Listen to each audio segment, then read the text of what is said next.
I've decided I'm going to kill myself. I think it's important someone understand why, so I'm making this video before I blow my head off. The first time I remember it happening, I was 9. Johnny Weller and I were playing in his backyard.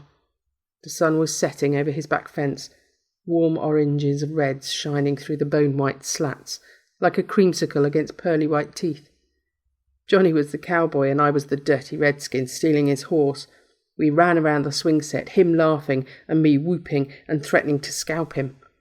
When he tripped, I ran to where he laid in the dirt, scooping up a handful of air, pointing my finger at his nose, and proclaimed, "I got your gun now. Bang!"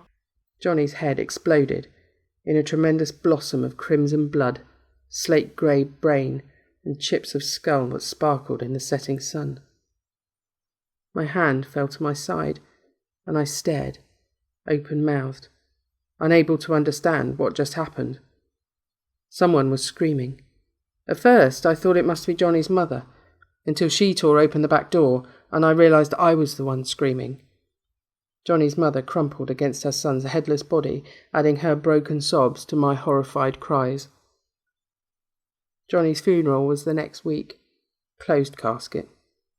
I forgot the sparkling light shimmering across the cloud of Johnny's blood. I forgot Johnny's mother ragdolling my little body, begging me to tell her what happened to her son. I forgot the sheriff telling my mother Johnny was hit by a falling bullet, one of just 26 cases each year. I forgot my father's quiet talks with my mother about how they never found the round that splattered Johnny's smile across the grass. I adjusted. I coped. I forgot. I can't forget the next time it happened. I never played cowboys and Indians again. In fact, I can't remember a single instance of any shooting game played by little boys anywhere in my childhood.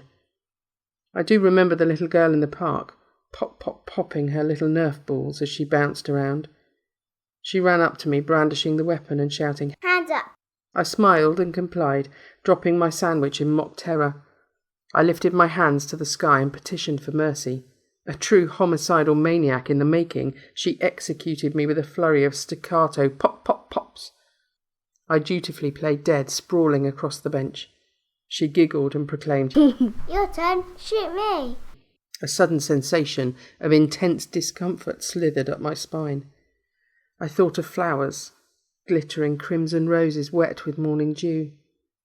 She eyed me impatiently, apparently convinced she might have to nerf me once more to provoke a response.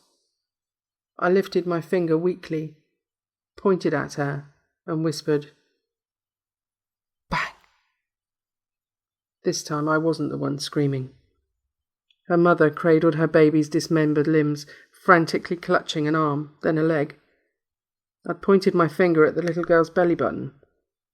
The moment the word left my lips, she ruptured like a water balloon filled with punch and soaking bits of crimson-coloured fruit. Johnny Weller's decapitated body filled my vision, the slow red of sunset sliding down the front of his striped shirt. I ran. I can't do this anymore. I got pissed at Laura yesterday and put my finger in her face to tell her off. I didn't even say it.